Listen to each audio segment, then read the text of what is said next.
Good afternoon friends, कैसे हैं भाई आप लोग बढ़िया हैं। और फ्रेंड्स, आप लोगों के लिए फिर से हम यहाँ पे लुसेंट और एनसीईआरटी के प्रश्न लेकर आए हैं जो हर एग्जाम के लिए मेरे साथियों इम्पोर्टेंस है। आप चाहे जो भी एग्जाम की तैयारी करें वह सारे एग्जाम के लिए इम्पोर्टेंस होते हैं। लुसेंट और एनसीईआरटी से ही प्रश्न जो होते हैं फ्रेंड्स अक्सर एग्जाम में देखने को मिलता है। तो आप लोग इस प्रैक्टिस सेट को जरूर आप लोग देखिएगा और इस चैनल को जरूर सब्सक्राइब करके रख लीजिएगा। ओके, तो चलिए हम लोग अपने क्लास को स्टार्टिंग करते हैं। देखते हैं क्लास का मस्त और शानदार सा प्रश्न। तो यहाँ पे फ्रेंड्स आप लोग देख सकते हैं, यहाँ पे जो फर्स्ट ऑप्शन में दिया गया है कि प्रश्न में कि किस हड़प्पा स्थल से चावल की खेती के प्रमाण प्राप्त हुए हैं, ये प्रश्न है भाई। तो यहाँ पे जो बी ऑप्शन की बात करेंगे लोथल, इसे हम लोग सही करेंगे। कहाँ से प्राप्त हुआ है भाई? चावल की खेती के जो प्राचीनतम साक्ष्य प्राप्त हुआ है, कहाँ से प्राप्त हुआ है? तो लोथल से हुआ है। ओके, तो यहाँ पे बी ऑप्शन जो होगा करेक्ट जाएगा। ठीक है ना। इसके आगे बात करेंगे सेकंड प्रश्न। यहाँ पे जो सेकंड प्रश्न दिया गया है फ्रेंड्स कि जैन धर्म के दूसरे तीर्थकार कौन थे? जैन धर्म के दूसरे तीर्थकार कौन थे? तो अजीतनाथ का नाम आता है। किसका नाम आता है फ्रेंड्स? अजीतनाथ का नाम आता है। तो सी ऑप्शन यहाँ पे सही चला जाएगा। ओके, तो यहाँ पर भी आप लोग देख सकते हैं, इंग्लिश वाले भाई इंग्लिश और हिंदी दोनों में डिफाइन है, तो आप लोग भी अच्छे तरीका से देख सकते हैं, समझ सकते हैं। ओके, और याद भी प्रश्नों को बहुत आसानी से कर सकते हैं। इसके आगे बात करेंगे फ्रेंड्स, तीसरा नंबर जो यहाँ पे प्रश्न दिया गया है, कुतिनारा। कुतिनारा निम्न में से किस महाजनपद की राजधानी थी? बहुत बढ़िया सा प्रश्न है कि Kushinara was the capital of which Mahajanapada. Kushinara जो है निम्न में से किस महाजनपद की राजधानी थी? बहुत बढ़िया सा प्रश्न है। मल को आप लोग सिलेक्ट करिएगा फ्रेंड्स। यहाँ पे जो मल दिया गया ना भाई, यही सही जाएगा। याद रखना होगा कुतिनारा। कुतिनारा जो है किस महाजनपद की राजधानी थी? तो मल को आप लोग याद कर लीजिएगा। ठीक है, नेक्स्ट बात करते हैं अगला प्रश्न। देखिएगा यहाँ पे जो अगला प्रश्न मेरे साथियों दिया गया है फ्रेंड्स कि सीरिया के शासक के एंटीयोकस प्रथम ने अपने दूत डायमेकस को किसके दरबार में भेजा था? बहुत प्यारा सा प्रश्न, बहुत इंपॉर्टेंस ये प्रश्न है कि ये सीरिया के जो शासक था एंटीयोकस, ठीक है, एंटीयोकस प्रथम ने अपने दूत डायमेकस को किसके दरबार में भेजा था? तो चंद्रगुप्त मौर्य के दरबार में भेजा था ना साथियों। किसके दरबार में भेजा था? कि बिंदुसार के। तो यहाँ पे सी ऑप्शन को आप लोग सही करिएगा, बिंदुसार के दरबार में भेजा था। ओके, तो सी ऑप्शन यहाँ पे सही जाएगा। नेक्स्ट बात करेंगे फ्रेंड्स, यहाँ पे देख सकते हैं कि who was the author of Kiratarjuniyam. Kiratarjuniyam के जो है इसके लेखक का क्या नाम है? यानी किराता जूनियम के रचयिता निम्नलिखित में से कौन थे? बहुत बढ़िया सा प्रश्न है। तो भारवी का नाम आता है। किसका नाम आता है? भारवी का नाम आता है। बी ऑप्शन यहाँ पे आप लोग सही कर लीजिएगा। ओके, किराता जूनियम के रचयिता इनमें से कौन से? तो भारवी है। बी ऑप्शन सही जाएगा। नेक्स्ट बात करेंगे 6 नंबर जो है प्रश्न देख लीजिएगा। मेरी सीमा क्षेत्र में 100 करोड़ भी पूरी तरह से मेरी आज्ञा के अधीन नहीं है। सुल्तान अलाउद्दीन खिलजी ने यह शिकायत किससे कर रहा था? बहुत प्यारा सा प्रश्न, बहुत मस्ट इंपॉर्टेंस ये प्रश्न है कि मेरी सीमा क्षेत्र में 100 करोड़ की पूरी तरह से मेरी आज्ञा के अधीन है, नहीं है। सुल्तान अलाउद्दीन खिलजी यह शिकायत किससे कर रहा था? तो फ्रेंड्स याद रख लीजिएगा, काजी मुगीसुद्दीन से कर रहा था। किससे कर रहा था? काजी मुगीसुद्दीन से कर रहा था। Okay, right. तो यहाँ पे आप लोग ए ऑप्शन को डन कर सकते हैं। ओके ना। नेक्स्ट देखिएगा अगला यहाँ पे प्रश्न दिया गया है फ्रेंड्स कि which Mughal emperor award the title Zakir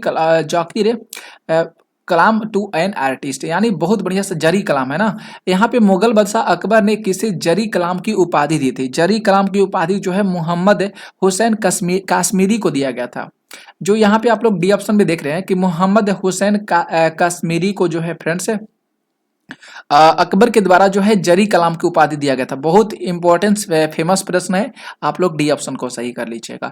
8 प्रश्न की अगर फ्रेंड्स से बात करेंगे, बहुत बढ़िया सा प्रश्न है कि when did the battle of Samudragupta between Dara Shikoh and Aurangzeb take place. यानी दारा सिको और औरंगजेब के बीच सामूगढ़ का युद्ध कब हुआ था? बहुत प्यारा सा प्रश्न, बहुत मोस्ट इंपॉर्टेंट प्रश्न है कि दारा सिको और औरंगजेब के बीच सामूगढ़ का युद्ध जो हुआ था कब हुआ था फ्रेंड्स? तो मेरे भाई मई 1658 को आप लोग सही कर लीजिएगा। मई 1658 का आप लोग सही करिएगा। ठीक है, यहाँ पे भाई सी ऑप्शन बिल्कुल सही जाएगा। आगे बात करेंगे प्रश्न 9 है भाई, ये भी मेरे साथियों बहुत बढ़िया सा प्रश्न है कि under whose rule was the feminine communication set of under the chairmanship of Richard यहाँ पे स्ट्रैची, यानी रिचर्ड स्ट्रैची की अध्यक्षता में एक अकाल आयोग की स्थापना किसके शासनकाल में किया गया था। यह भी प्रश्न बहुत शानदार सा है। लॉर्ड लीटन का नाम आता है। यहाँ पे जो बी ऑप्शन आप लोग देख रहे हैं ये सही जाएगा, लॉर्ड लीटन, ठीक ना। रिचर्ड स्ट्रैची की अध्यक्षता में एक अकाल आयोग की स्थापना किया गया था, किसके शासनकाल में किया गया था, तो लॉर्ड लीटन के शासनकाल में किया गया था। इसके आगे नेक्स्ट प्रश्न की बात करेंगे, 10 प्रश्न है भाई। 10 प्रश्न आप लोग देख सकते हैं कि who was the founder of the रहनुमाई और मजदयान सभा के जो है इसके संस्थापक किसने कौन थे भाई। बहुत बढ़िया सा प्रश्न है, यहाँ पे देख सकते हैं। रहनुमाई मजदयान सभा के संस्थापक निम्नलिखित में से कौन थे। तो फ्रेंड्स याद रख लीजिएगा, इस एक सभा के जो संस्थापक थे उनका नाम था दादा भाई नौरोजी। यहाँ पे जो सी ऑप्शन दिख रहे हैं ना, आप लोग इसको सही कर लीजिएगा, दादा भाई नौरोजी थे। आगे बात करेंगे फ्रेंड्स, 11 नंबर जो प्रश्न है कि who was the editor of Amrita Bazar Patrika. अमृत बाजार पत्रिका के संपादक कौन थे। अमृत बाजार पत्रिका के संपादक है शिशिर कुमार घोष का नाम आता है। बहुत प्यारा सा प्रश्न है और एग्जाम में बहुत बार पूछा भी गया है कि अमृत बाजार पत्रिका के संपादक कौन थे, तो शिशिर कुमार घोष थे। यहाँ पे भी ऑप्शन आप लोग राइट कर लीजिएगा। नेक्स्ट बात करेंगे यहाँ पे जो 12 नंबर प्रश्न है कि which planet are called inner planet, यानी निम्न में से कौन सा ग्रह जो है अंतःग्रह कहलाता है। निम्न में से कौन सा ग्रह जो है अंतःग्रह कहलाता है, तो बुध यानी मरकरी और वेनस की बात करेंगे तो ये जो होता है अंतःग्रह होता है, इनर प्लेनेट होता है। ओके, तो आप लोग यहाँ पे फ्रेंड्स ए ऑप्शन को सही कर लीजिएगा, याद रखिएगा कभी भूलना नहीं है। इनर प्लेनेट किसको बोला जाता है, तो मरकरी और वेनस को बोला जाता है। नेक्स्ट बात करेंगे प्रश्न 13 है। यहाँ पे फ्रेंड्स 13 नंबर आप लोग प्रश्न देख सकते हैं कि व्हेन डज द एम्फिलियन, यहाँ पे देख सकते हैं farthest distance of earth from the sun usually occur, यानी सामान्यतः अवसौर की स्थिति कब होती है। सामान्यतः अवसौर की स्थिति कब होती है, तो 4 जुलाई को होता है। यहाँ पे 4 जुलाई दिया गया डी ऑप्शन में, इसे आप लोग सही कर लीजिएगा। ओके, आगे नेक्स्ट बात करेंगे प्रश्न, यहाँ पे फ्रेंड्स देख सकते हैं 14 नंबर प्रश्न है कि amphibolite is metamorphic rocks form from which rock, यानी एम्फीबोलाइट किसके रूपांतरण से बनी एक सेल है। एम्फीबोलाइट किसके रूपांतरण से बनी जो है एक प्रकार की सेल है, तो फ्रेंड्स याद रख लीजिएगा बेसाल्ट होगा। यहाँ पे जो सी ऑप्शन भी दिया गया बेसाल्ट, किसका होगा भैया, बेसाल्ट हो जाएगा। ठीक है, तो सी ऑप्शन आप लोग सही कर लीजिएगा। आगे बात करेंगे, यहाँ पे जो प्रश्न दिया गया है कि playa is a depositional land form by what, यानी पलाया किसके द्वारा निर्मित निक्षेपतात्मक स्थल स्वरूप होता है, बहुत स्थल रूप होता है। बहुत प्यारा सा ये भी प्रश्न है भाई, तो आप लोग यहाँ पे बी ऑप्शन को सही कर सकते हैं। विंड यहाँ पे सही जाएगा, पवन का होता है। किसका होता है, पवन का होता है। ठीक है, पलाया किसके द्वारा निर्मित निक्षेपतात्मक स्थल रूप होता है, तो पवन का होता है, विंड का होता है। नेक्स्ट देखिएगा अगला, यहाँ पे जो प्रश्न है भाई दिया गया है कि which of the following is called peninsula of A peninsula, यानी निम्नलिखित में से कौन सा प्रायद्वीपीय का प्रायद्वीपीय कहा जाता है। ठीक है, बहुत प्यारा सा प्रश्न है कि निम्नलिखित में से कौन प्रायद्वीपों का प्रायद्वीप कहा जाता है, तो फ्रेंड्स ध्यान में रख लीजिएगा, यूरोप को बोला जाता है। किसको बोला जाता है फ्रेंड्स, यूरोप को बोला जाता है। ए ऑप्शन यहाँ पे करेक्ट जाएगा। नेक्स्ट बात करेंगे अगला जो 17 नंबर प्रश्न है कि which of the following is not twin city of India, निम्नलिखित में से कौन जो है भारत का जुड़वा शहर नहीं है। नोट पूछा गया ना, जुड़वा शहर नहीं है, तो फ्रेंड्स यहाँ पे त्रिशूर और यहाँ पे तिरुवल्ला की बात करेंगे, ये जुड़वा शहर नहीं जाएगा। डी ऑप्शन यहाँ पे सही जाएगा। ओके, डी ऑप्शन को आप लोग सही कर लीजिएगा। बाकी कटक और भुवनेश्वर ये तो जुड़वा शहर है। अहमदाबाद और गांधीनगर ये भी जुड़वा शहर है। हुबली और धारवाड़ की बात करेंगे, ये भी जुड़वा शहर है। तो फ्रेंड्स ए बी सी बिल्कुल सही जाएगा, लेकिन यहाँ पे डी ऑप्शन जो होगा त्रिशूर और तिरुवल्ला ये गलत जाएगा, ये जुड़वा शहर नहीं है। नेक्स्ट आगे देखिएगा 18 प्रश्न है कि on which river is Victoria Falls located, Victoria जलप्रपात किस नदी पर स्थित है। विक्टोरिया जलप्रपात किस नदी पर स्थित है, तो जाम्बेजी नदी पर हो जाएगा। ओके, सी ऑप्शन यहाँ पे आप लोग सही कर लीजिएगा, जाम्बेजी नदी पर जो है विक्टोरिया जलप्रपात स्थित है। कौन से नदी पर, जाम्बेजी नदी पर, तो सी ऑप्शन करेक्ट जाएगा। नेक्स्ट बात करेंगे अगला प्रश्न है 19 की ozone layer is found it which atmospheric layer, यानी ओजोन परत जो है किस वायुमंडल स्तर में पाई जाती है। ओजोन परत जो है किस वायुमंडल स्तर में पाई जाती है, तो समताप मंडल में पाई जाती है। बी ऑप्शन यहाँ पे करेक्ट जाएगा। किस मंडल में पाई जाती है फ्रेंड्स, तो समताप मंडल में ओजोन लेयर जो होता है, परत होता है, ये पाया जाता है। ओके, तो भूलना कभी नहीं है आप लोगों को। नेक्स्ट प्रश्न की बात करेंगे 20 का कि which planet comes between Mars and asteroid in solar system, यानी सौर मंडल में मंगल और शनि के बीच कौन सा ग्रह आता है। तो मंगल और शनि के बीच ग्रह जो आता है जुपिटर आता है, बृहस्पति आता है। कौन सा आता है भाई? जुपिटर आता है। सी ऑप्शन आप लोग सही कर लीजिएगा, बृहस्पति ग्रह आता है। नेक्स्ट बात करते हैं 21 प्रश्न पे कि which class of animals are warm blooded, यानी निम्नलिखित में से किस वर्ग के जंतु जो होते हैं समतापी होते हैं। निम्नलिखित में से किस वर्ग के जो जंतु होते हैं समतापी होते हैं। तो फ्रेंड्स बर्ड्स होते हैं। यहाँ पे जो बर्ड्स पंछी दिया गया है ना, इसे आप लोग सही कर लीजिएगा। इस वर्ग के जो भी जंतु होते हैं समतापी होते हैं। क्या होते हैं भाई? ब्लोडेड होते हैं, समतापी होते हैं। ओके, नेक्स्ट देखिएगा अगला प्रश्न है यहाँ पे 22 प्रश्न है कि अर्थ वार्म्स रिस्पायर थॉट, यानी केचुआ श्वसन करता है। बहुत प्यारा सा प्रश्न है। केचुआ श्वसन कैसा करता है? तो स्किन के माध्यम से करता है, त्वचा के द्वारा करता है। किसके द्वारा करता है? स्किन के माध्यम से करता है, त्वचा के द्वारा करता है। नेक्स्ट बात करेंगे यहाँ पे कि which of the following is not having nucleus, यहाँ पे ऑर्गेनिज्म, यानी बात किया गया है कि निम्नलिखित में से कौन जो है एक कोशिकीय जीव नहीं है। एक कोशिकीय जीव नहीं है तो पैरामेसियम तो है। हाँ, अगर यहाँ पे क्लेमाइडोमोनास की बात करेंगे फ्रेंड्स तो ये एक कोशिकीय जीव नहीं हो जाएगा। ओके, बी ऑप्शन की अगर बात करेंगे तो ये सही जाएगा। एक कोशिकीय जीव का पूछा गया है कि कौन सा नहीं है, तो क्लैडिमोनास को आप लोग सही कर लीजिएगा। नेक्स्ट बात करेंगे 24 प्रश्न पे है कि the cell walls each plant is made of, मतलब पादपों में कोशिका भित्ति किसकी बनी होती है। पादपों में कोशिका भित्ति किसकी बनी होती है? तो सेलुलोज की बनी होती है। किसकी बनी होती है फ्रेंड्स? सेलुलोज की बनी होती है। नेक्स्ट बात करते हैं 25 प्रश्न है कि what is the temperature range of the mercury thermometer, पारा तापमापी की तापमापन सीमा क्या होती है। तो फ्रेंड्स होता है -39 डिग्री सेल्सियस लेकर 350 डिग्री सेल्सियस होता है। कितना होता है? पारा तापमापी की जो तापक्रम होता है, मापने वाला होता है, ये 39 डिग्री -39 डिग्री सेल्सियस से लेकर 350 डिग्री सेल्सियस तक होता है। ओके, ये ऑप्शन आप लोग सही कर लीजिएगा। नेक्स्ट बात करेंगे 26 नंबर प्रश्न है कि pellagra disease is cause due to deficiency of a which vitamin, यानी प्लेग्रा रोग जो है किस विटामिन की कमी से होता है। तो प्लेग्रा रोग जो है फ्रेंड्स ये नियासिन विटामिन की कमी से होता है। डी ऑप्शन यहाँ पे सही जाएगा।